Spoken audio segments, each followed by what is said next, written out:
Welcome to Oz Chat. How are you? Oh, hello, and thank you very much for having me on Oz Chat. I am, and I think anyone who's ever heard my So You Want to Be a Writer podcast will know how I feel about this. I am fair to middling today, which is, I think about as much as we can hope for right now.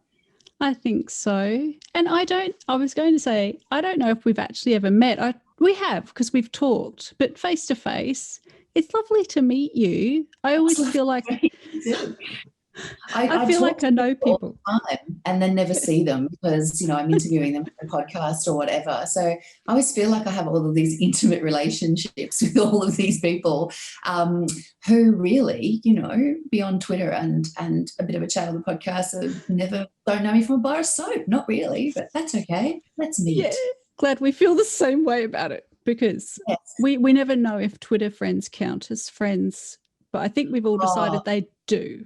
I think so too. And particularly the ones I think you kind of like, even if you've got like, I don't even know, like thousands of people that I'm connected with on Twitter. And but there's a certain group of people that come up all the time because you're busy chatting back to them and those people had most assuredly, they make it into the friend category, I think, most definitely. Yeah. When you recognise them. Friends, you'll notice I have my my friend over here. Hello. That's not looking. That's Pup. No, I think he's a bit shy today. But it's raining, so he had to be. I normally have a big banner up here that kind of hides this half of my office. But it's raining, so he needed to be, safe and warm inside here with me. Oh, Siri got really upset too. So there we go. Sorry, my watch just decided. Is this where I edit? We're having like a three-way conversation. I like it. It's like, watch. How are you? Start barking. Dogs. It's a party. Whatever.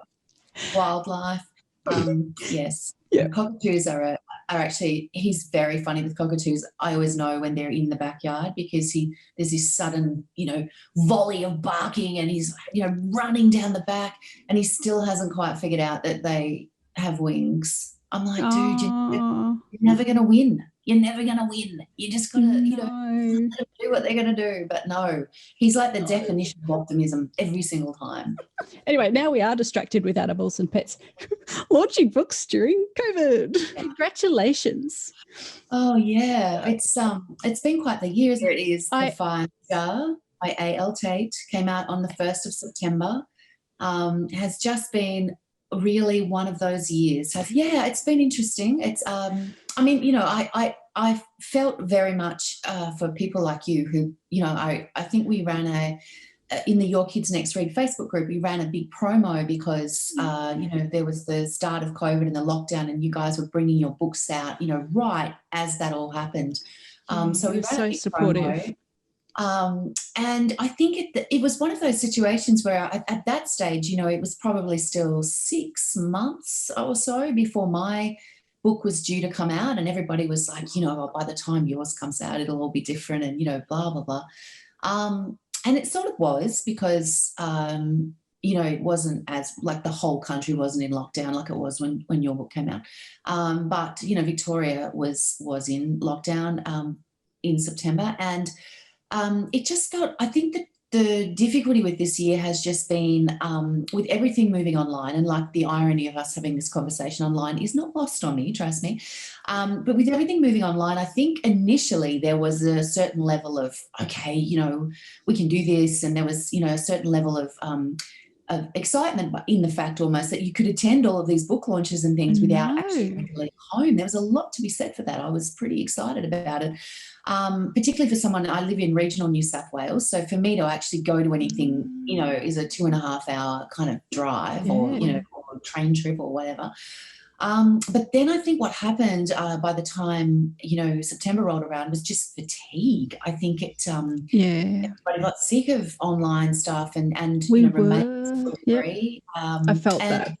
Yeah. So I kind of had to think very hard about how and what I was actually going to do to launch the Firestar. And it has been a challenge. I guess from my perspective, I I've been, it's for the last 10 years, I've been working online because, again, regional, so I think in some ways people in regional areas were more prepared for this than the city slickers, because Yeah. everything, we've had to really think hard about how we were going to do anything, really.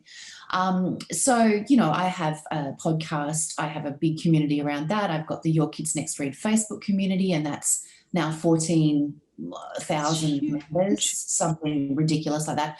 I've had my author blog, for 10 years, which has been an ongoing saga. I'm actually going through, I had a redesign on my website this year, and I have spent, when I've got downtime, I kind of go through the back end of that blog, because it was like, at the time I had the redesign done, there were 1,200 blog posts on that blog.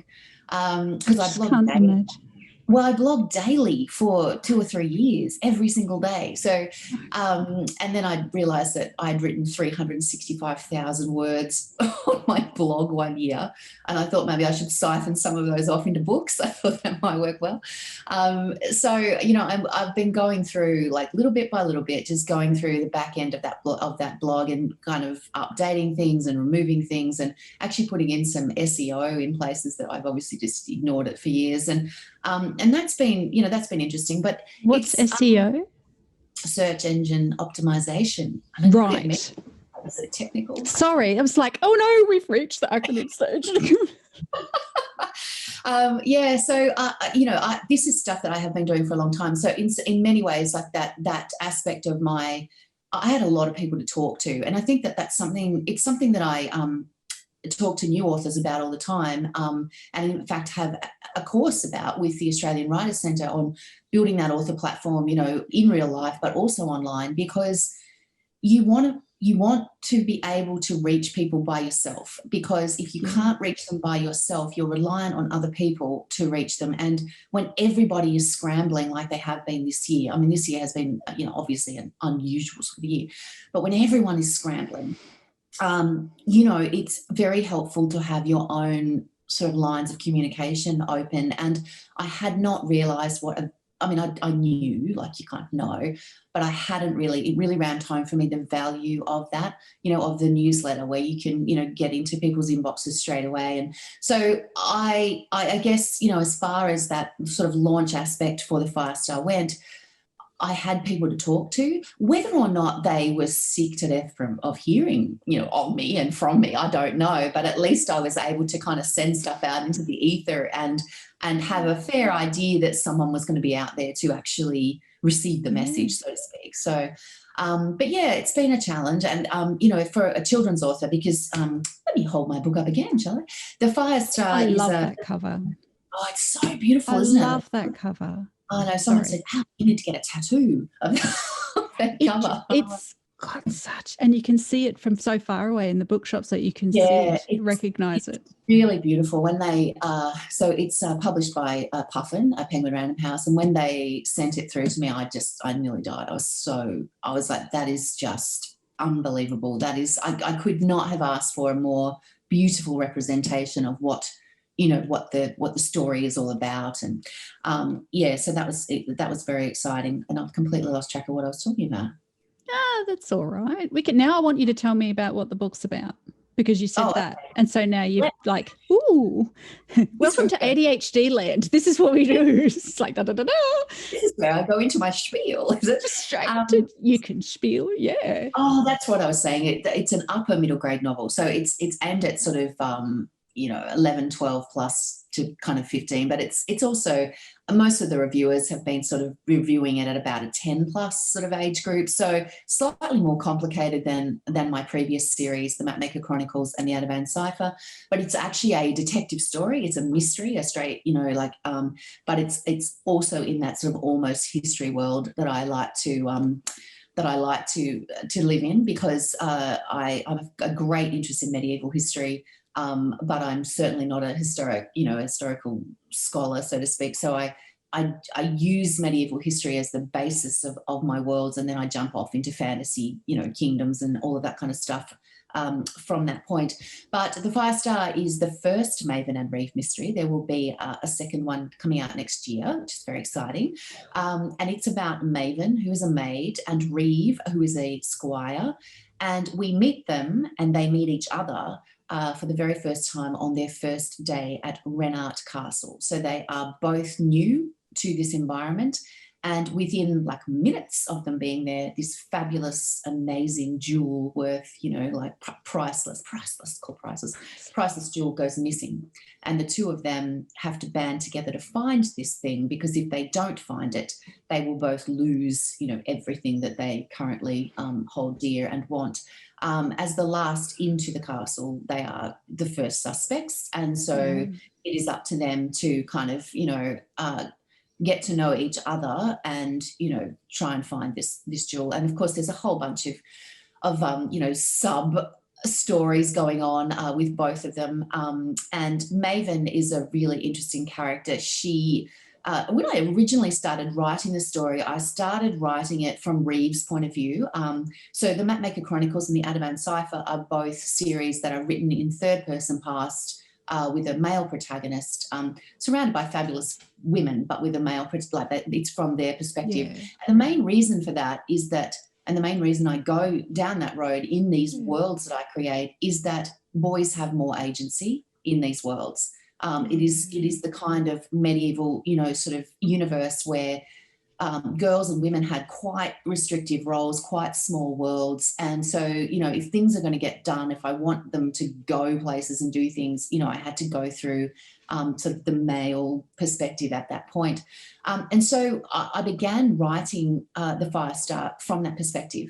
And Reeve is a very charismatic, very charming, very politically aware, sort of within the realms of, castle politics young man. So he's quite different to my previous protagonists, who've both been reluctant sort of heroes, sheltered, reluctant. Reeve's been on his own since he was 7. He was there was a system where you were fostered out as a page or whatever to another, lord, and that's how you kind of learn to be a man. And so he's been a page.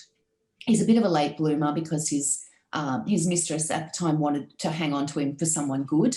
So he's finally been, squired to the greatest knight in the kingdom, and he's ready to go. Like he's been practicing. He's really social. He can take the temperature of the room, within minutes of walking into it, which is a really an interesting kind of character for me, because that's not who I am. And I was going to say, I don't know if I could write that.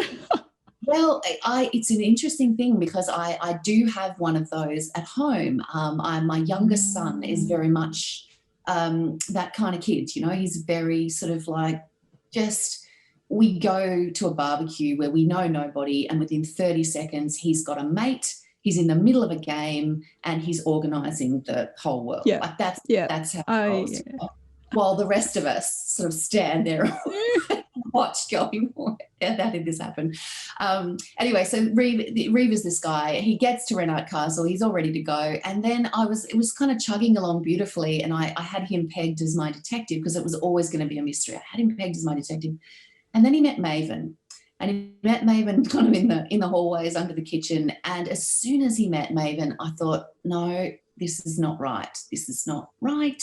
Because I sort of had her as a Watson character. I very quickly worked out that actually, no, she's nobody's Watson. And so then I had to rethink the whole thing. So then I thought, okay, maybe I write this from Maven's perspective. And so I had 20,000 words or something at this point. So I rewrote that 20,000 words from Maven's point of view. And I tried it from third person and it didn't work. And I tried it from first person, because she's a very immediate character. And because of her personality and because of the way she observes everything and because of the intimacy of her world, first person felt very good for her, but it didn't work for the book because she's too restricted. I couldn't sort of like get all the stuff happening that I needed happening. So that was, like I'd kind of had a couple of goes at it by this stage. And so what I ended up with after my third or fourth rewrite of this first 20,000 words was it's a two-hander. It's told from two points of view. Reeves is all third person past, and Maven is first person present. You know, we are in her shoes and we experience what she experiences. And once I did that, the whole story it just unlocked the whole story. So point of view is so important. And I don't think I ever recognized quite how important it was until I went through this kind of, should we call it an experience? Because it was kind of painful. Feels like it. Yeah, yeah. No, I know what you mean. I've tried writing third person and past tense and all of those things. And it wasn't until I did first person present tense that I could just write. And it was open and free. And I didn't have to spend all my time going with just sticky words everywhere. And I just can't. It just is. I think I'll learn how to do it. I want to learn how to do it because that's a nice challenge. But I don't think I could confidently do that yet. But yeah, first person present tense does create that amazing sense of intimacy with your and character. Also, the other interesting thing about it, I realised once I'd actually kind of got to the end of it, was it is probably that first person present aspect of Maven that makes the book feel older. It makes it feel like, I was going to say, it gives it that kind of aspect, and it's sort of like is that real. And I realised that once I had finished that first manuscript, was this actually works really nicely, and particularly I think because one of the things that we see a lot of in the Your Kids Next Read Facebook group is parents or librarians or, you know, desperately looking for books that feel older than they are because they've got, you know, tweens or 10-year-olds even who are really good readers and are, you know, banging through like every single book in the library and want to read YA. But YA, you know, thematically or, you know, there's other reasons. We come up against all this. Yeah, we get this all the time. My daughter's 7, but she's already reading all of Hollowpox. She's got she wants content, but it still has to be, you know, she loved Lenny's Book of Everything and all of those. So her love of language is boundless, you know, and and her dad reads to her for a lot of these and audiobooks. So it's not all her reading on the page, but and so, because of course I'm sitting here thinking, is she old enough? Is she old enough? Because I've been waiting for her to get to all of these upper middle grade ones. But being only 7, you think, oh no, what if something happens that's like... I had that problem because my oldest son, Book Boy, he ran a book blog for many years, 3 or 4 years, and he was that. He was 7 and he was ready for, you know, he was reading just the whole library basically by that age. But of course, he was also a very sensitive kid, and so it was a real struggle to find things that were suitable, you know, that weren't going to result in us, you know, wandering around the house at 1 o'clock in the morning for 2 weeks afterwards because he was having bad dreams or whatever. So I had to look for things. And that's actually where, to be honest, that's where we had a bookseller. We've got some great local booksellers, you know, for a regional town. We're very lucky. We've got 2 booksellers here. They put me on to John Flanagan's The Ranger's Apprentice for him. Oh, my son read all of those. Yeah, and it was great because, you know, as they said to me, there's a lot of books, but the character doesn't necessarily, you know, progress into, because we got to book, you know, 4 or 5 of Harry Potter at about that age, and it was like, grumpy Harry's appeared, so let's move on to something else for a while. So yeah, I think it is a real problem, and it can be a real problem, and it's, I mean, you know, like I'm sure there's a lot of people out there who are just rolling their eyes at me saying, how is this a problem? You know, you've got a kid who can read really well. And I understand everyone's got their struggles. Everyone's got their struggles, exactly. But it was, you know, just trying to keep a kid who is desperate for more complex stories and character development and stuff, but without the sort of darker themes. So the 5-star kind of slots really nicely into that, so because it feels older. You know, there's a noble wedding going on in the background, which is not a focus, but it's there. It's, you know, the male female protagonists. There's a murder in it that we kind of see but don't see. There's this jewel heist that goes on, and so it kind of, and it's quite a complicated story. Like by the time we roll around to who done it, I was quite surprised by who done it. I think when you're surprising yourself as an author, that's amazing. I love that. I love that. So it seems to have, you know, fitted into that slot really nicely of that upper middle grade lower YA, and I'm really happy about that, because I do feel like that's an area where probably could be a little bit more attention paid, I feel. Yeah, no, I love, and yeah, absolutely always after that. I'd love to be able to write for that age range. I can't, and I don't think I ever will, but I love that other people do, because I see such value in it. Like it is an age where I feel like it's a bit make or break. You can either keep or lose your reader at that point, and you don't want to lose them. You've got to feed them. My oldest went through all of Nancy Drew. That's where she found her safe place when she didn't start reading till grade 4. I don't think she hated reading. I'm like, okay, whatever. Teachers are freaking out. I'm like, no, it's fine. She will get there. She lives in a house of books. She'll be fine. And she did. And next thing you know, she was chuffing through them. But for her, it was Nancy Drew, of which I own way too many. And my 7-year-old, when she was 6, tried reading them because she'll read anything. She found it on the Kindle. Oh, right. And she's going through, she's like, Nancy Drew, she keeps crashing her comfortable, which was her convertible. So it was all quite funny. But she then she read one that, had her all a bit different. She read one that was more appropriate. And then she's like, yeah, no. And it just didn't have enough in it that she likes. But see, I love this idea of it being the medieval idea plus the mystery, because she likes it, but hasn't found that many with mystery sort of elements in them. And the dual protect, she's gonna lap this up, but I'm gonna have to make her wait maybe a little bit. But yeah, no, it's mystery stories are what I lived and breathed when I was a kid. Like, that was what I read. That was because I'm very much someone who I love a strong story. I still read crime fiction. Like, I am, obsessed and read, because I'm a strong character and a strong plot. I just really like it when things happen. I'm not somebody who immerses myself in an ocean of words, for the joy of just like wallowing in the words. It's just not how I read. I am what happens next, what happens next, what happens next. And that is also how I write stories, and I think because I don't tend to do a lot of plotting before I begin writing. I tend to just sort of roll on into it and then see what happens. It's a really interesting way for me to write and particularly writing something like a mystery, I set this huge thing up and then I've got to figure out. I was going to say, do you lay Easter eggs? Like, do you drop things and then think to yourself, oh, I wonder what that'll turn out to be? Because I've got a sort of mystery manuscript there. And I kept doing that. I kept going, laying a hint, having no idea what I was hinting at. But I know how to put the clues in. And yet I loved it because I was writing kind of thinking, I wonder what that's going to mean later. I have no idea yet.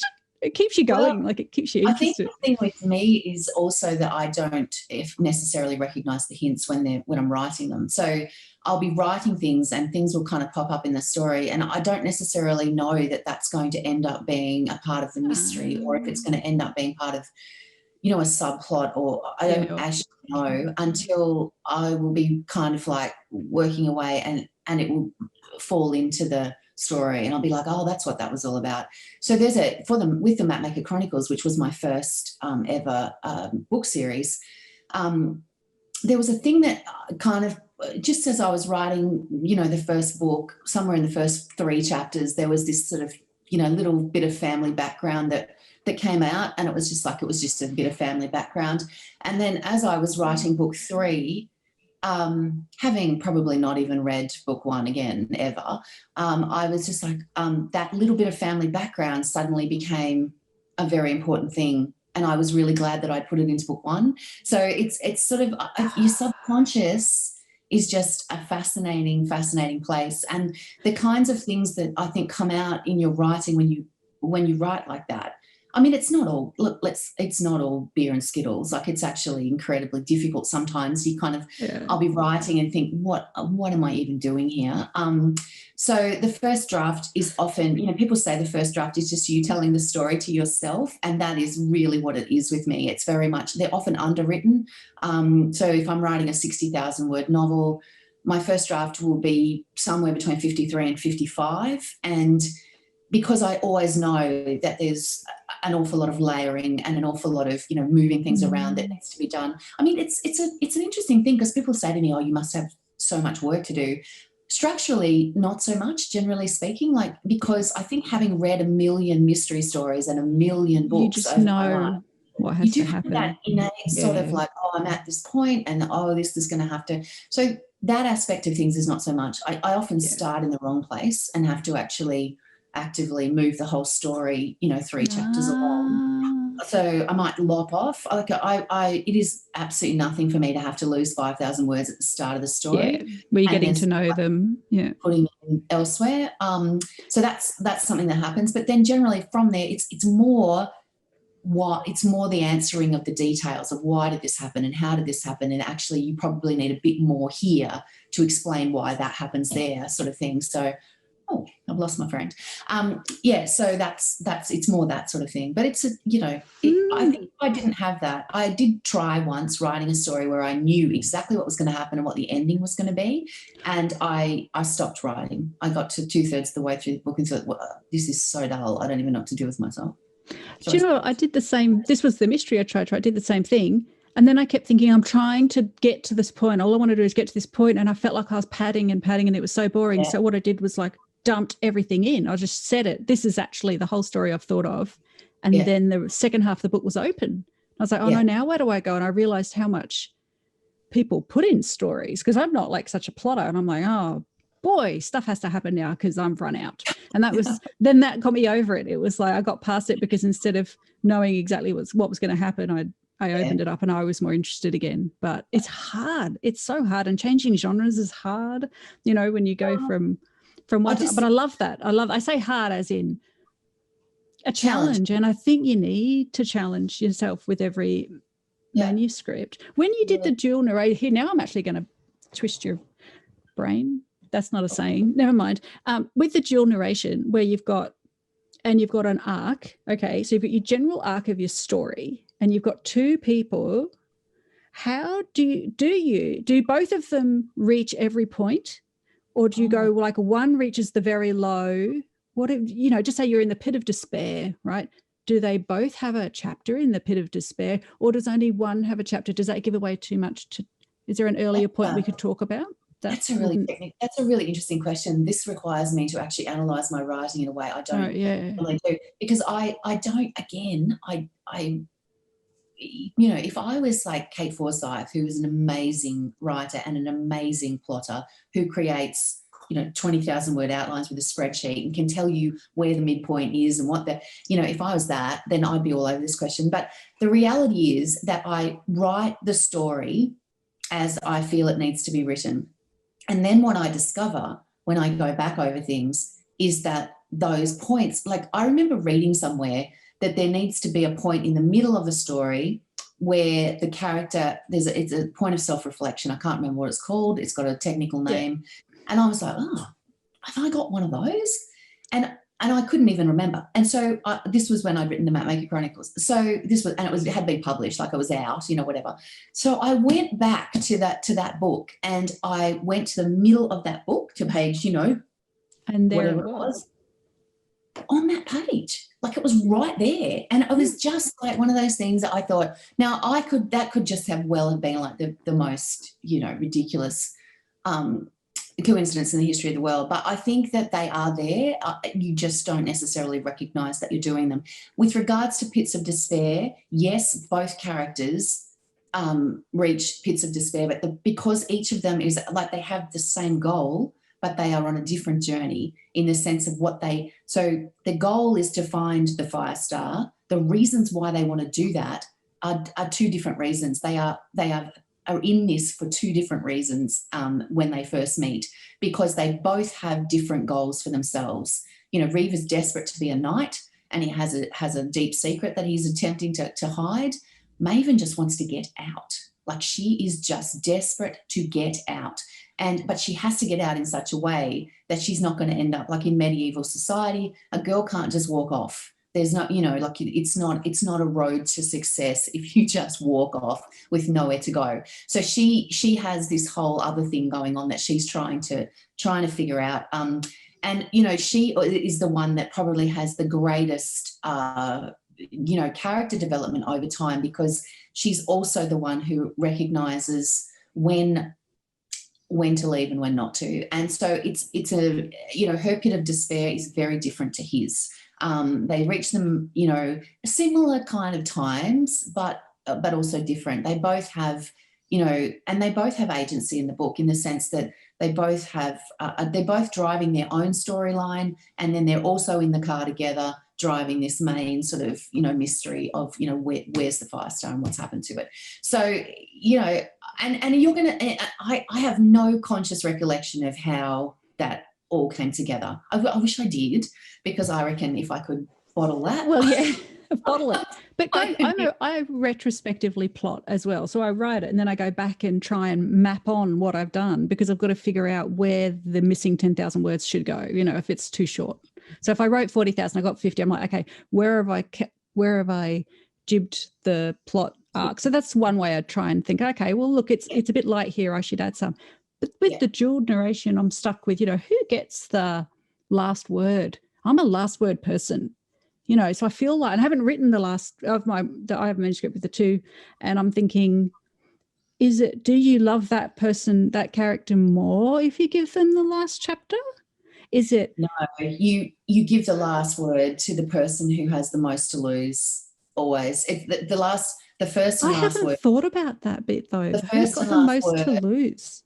The first and last word. Well, every scene should be written from the perspective of the person who has the most to lose in that scene.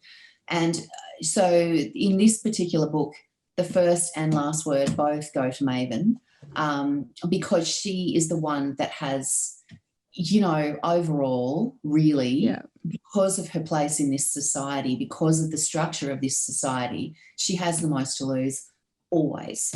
And she also, if she can get it all happening, has the most to gain. But she, you know, so and it's all, I don't know, like there's a secret society in this book called the Beach Circle, which is we introduce, like, so when we meet Maven, she comes with this whole gang of, you know, like women and girls behind her that are a secret society within this kingdom, working together to kind of to get more, you know, whatever more might look like. Your more might look different to my more, and so that's kind of like, that's another aspect of her. So she is not only trying to look after herself, but she also has to look after making sure that this, you know, the Beach Circle is not uncovered or discovered as well, because it's not just her future that's at stake, you know, it's other people's as well. So I always give, like, the point of view goes to the person who has the most to lose at that point.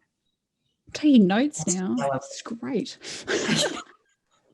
You're taking notes from someone who has actively just admitted that she has no idea what she does. Neither do I. That's my favorite. That's my favorite kind of thing. And I think because we write such different genres and in different ways, I think that often you learn so much from that. Like if you can borrow bits from other things, it'll strengthen. For me, novels which are very emotional journeys, often I have to ground them in this and the plotting thing. What's happening? Something has to happen. Yeah. I've got a couple of bits where I've got to put like something in, and I put one bit where I did something. You know when you? Oh no. I tell this to my teenager. I say, well, what do you do though?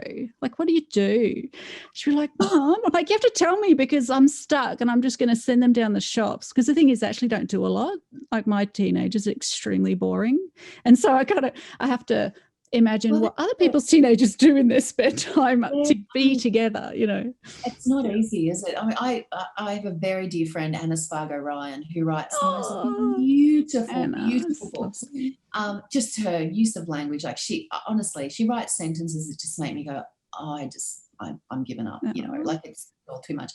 But I remember reading the first draft of her first novel, what became her first novel, and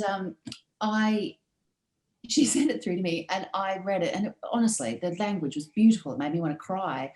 And I wrote back and I said, this is the most beautiful thing ever, but nothing happens, Anna. You know, what's going on here? And it was kind of like we have this very funny sort of laugh about it to this day, because we just approach these things in such a different way. You know, she's sort of like doing these amazing things with words, and I'm like, what happens next? What happens next? What happens next? So it's you've got to have that push and pull. It's great having someone you know. Oh, I think so. And I think you need to have someone, I honestly think every writer just needs to have someone in their lives who will say, but nothing happens. You need that. Like, you've got to have someone, you know, she I'll will just come hear back that voice now in my head all the time. Yeah, yeah. And She that's comes back great. to me and like, I send my stuff through to her and she'll come back to me and say, well, you know, yeah, but, you know, you got to have honest friends. You know, you can't just have people who are going to tell you you're amazing all the time. It doesn't work, because then when they do tell you that you're amazing, you can believe it. I mean, to me, that's the key to the whole writing friendship, really. This is amazing from Anna makes me just, you know, like, oh, that's my day made. I'm done. There's no fair to middling about a day like that, trust me. But if it wasn't for the fact that she was real and, you know, honest with me about what's not working, then that's, you know, there's no point. Yeah. Is anything dramatic about your apart? See, but it's COVID. Everyone's got the same dramatic thing. It's like, well, and then everything shut down. From a children's author perspective, one of the most difficult things about it for us has been that, you know, there hasn't been a lot of school visits. And school visits are something that we are obviously they're part of the kind of promotion toolkit, but they're also just a way to, I don't know, it's just to kind of reinvigorate the reason why you do this kind of stuff, you know, as you go and you talk to kids and stuff. So that's been really difficult. And a lot of my friends have pivoted to Zoom for school talks, and I have done a few, but I just don't think that they work as well. I think half the joy of a school talk for kids is seeing an author in real life. It is that knowledge that authors are not unicorns that write in turrets in England, you know, that they're someone's mum, you know, like, because I often tell the story about how I came up with the idea for the Mapmaker Chronicles, and it was because I had these 2 conversations with my kid, you know, and so, you know, I think it's, to me, that's what author talks are about. Like, it's about obviously talking about books and writing, but it's that sense that, you know, there's going to be one kid in that class. I never saw an author in my life, and for that reason, it took me a long time to realise I could be an author. It took me a really long time. It wasn't until I was even in my kind of mid-20s that I started to even think that I could write write fiction, and then I started writing romance novels because I thought that made sense to me at the time. But, you know, so for me to actually be published as a children's author, like, if you'd asked me about that when I was 25, I'd have just been like, what? No. So, you know, I go to schools and I say, you know, that if I can do this, you can do this too. And you can see there's always one little kid, like one little person in that room of 100 or 200 kids who just looks at you as if to say, like, oh my goodness, that could be me, you know. Yeah, and maybe, my kids have never had an author come to the school, and I never had one, and I was in my 30s before I realised they were real people who were alive. I know, alive. Who you could go and see at events and talk to, and, you know, and they tweet people back. No, they weren't tweeting back in the days, but, you know, I'd like Book Boy, for instance. He's on he's changed his name now, but he's on Twitter. And he had a Twitter discussion with S.E. Hinton, you know, and he, like, literally, she tweeted him back and he printed the tweet out and stuck it on his wall. I was just like, because he'd read The Outsiders when he was about 10 and just loved it, like, absolutely loved it. And so she had said something and he had made some offhand remark back to her, and she had responded, and he was just... Oh, we've all got those. A friend of mine had a Neil Gaiman reply. This was years ago. This is when I first started to realise, you know, this was happening, and she was over the moon, and this was someone who was never happy. So that got my attention. I wasn't even on Twitter. So I was like, oh, right, really? And then I had one, everyone's got one. I had one when I think it was Scott Westerfeld for me who retweeted something or replied to me about having a hamster in their pocket. I don't know. It was this weird story thing. It was probably my biggest tweet ever because it was on one of his threads, and then it got kind of retweet. I was like, well, that's the tweet. I told you I kept a hamster in my pocket for a trip from Edinburgh to York or something. It was just a silly thing.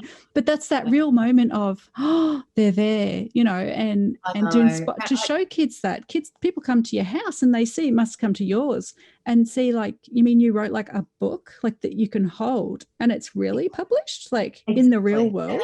That's exactly right. And they all have the same questions. You know, every single school talk you go to, you get asked the same questions over and over again, and you respond to them over and over again as though they are the first time you've ever heard them, because for that kid, you know, it's a big moment. And so I've never done one. I've not done anything. I've done one live event ever, and that was last week on Friday for guidance counsellors and schools.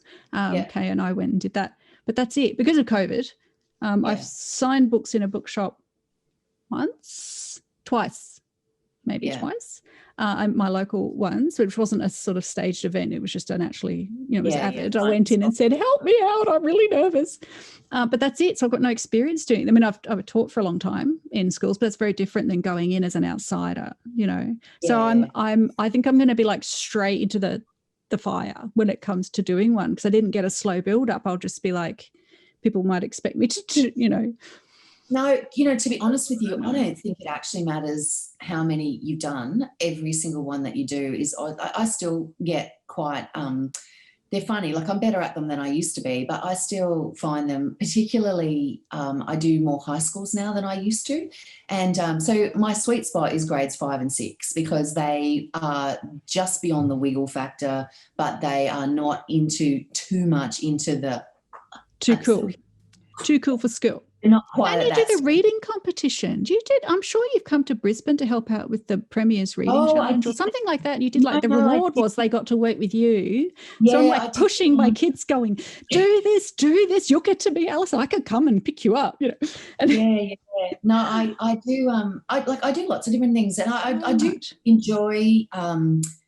Once I'm there, I do enjoy kind of public speaking and school talks and things like that. But I still suffer from that sort of imposter thing of like, am I going to be too boring? And you know, you just wow. You know, and I do moderate. I do moderating panels, and I do literary festivals, the whole bit. And I think every single time, I mean, this is just me. I don't know if the whole world feels like this, but I'm always nervous, like always. And it's the same as excitement. It's the same physical reaction, and I think that's what makes you good, because you get the energy and you whack your microphone. You got the energy to make it exciting for them.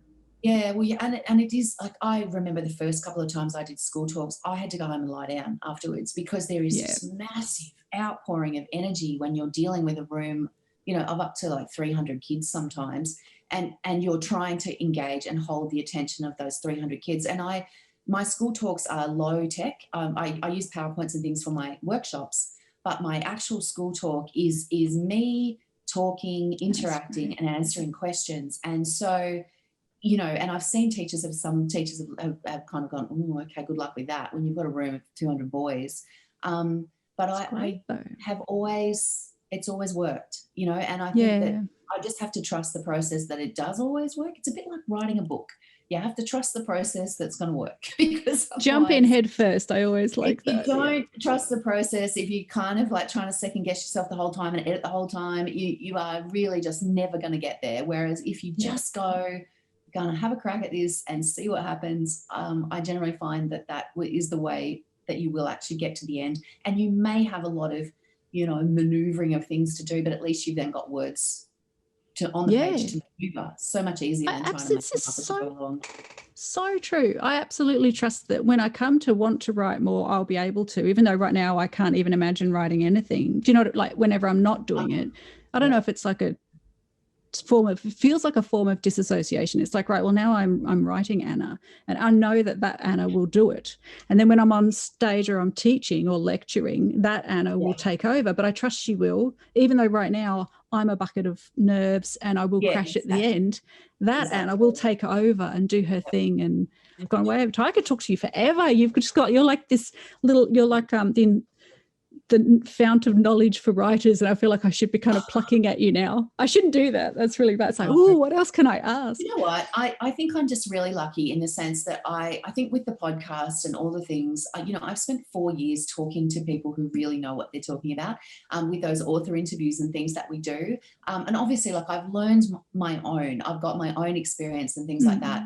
But, you were talking earlier about, cross genres and reading and listening to other people's experiences, even though you don't write the same thing and all of that kind of stuff. I cannot actually, like, underpin more how valuable that is. So I talk to people all the time who write things that I don't write, and I learn something from every single one of them, because every single person brings a different experience. And I stand by the thought that you do not know how to write a book until you write one. And it is only by doing it that you learn how you write a book, and how you write a book is going to be different to how I write a book, and how, Marion Keyes writes a book, and how Monica McInerney writes a book, and, how, Craig Silvey writes a book, whoever.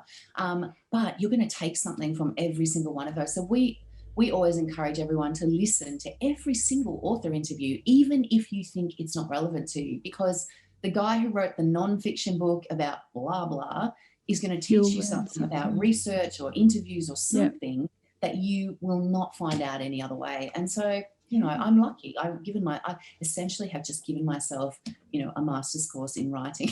It's great. It's great. And we love listening to that. We listen to our podcasts while we jigsaw, or while I clean up my craft mess. And I love being able to just pop them on, and then you can just hear people that you feel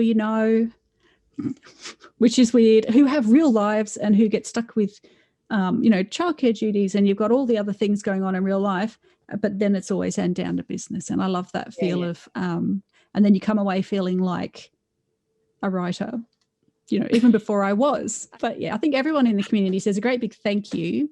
And you've been so supportive during COVID, and to me especially, and you've made the world to me. You taught me how to do so much you probably don't even realise. You were my first podcast interview, which I haven't quite managed to listen back to yet. But I get a lot of lovely feedback.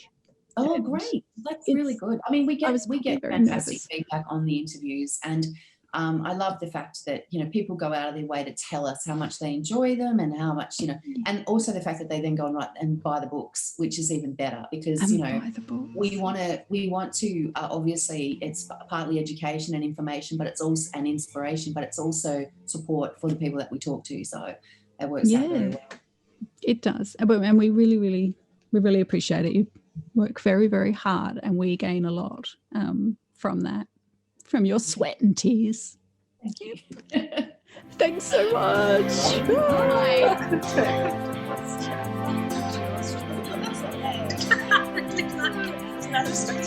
Bye.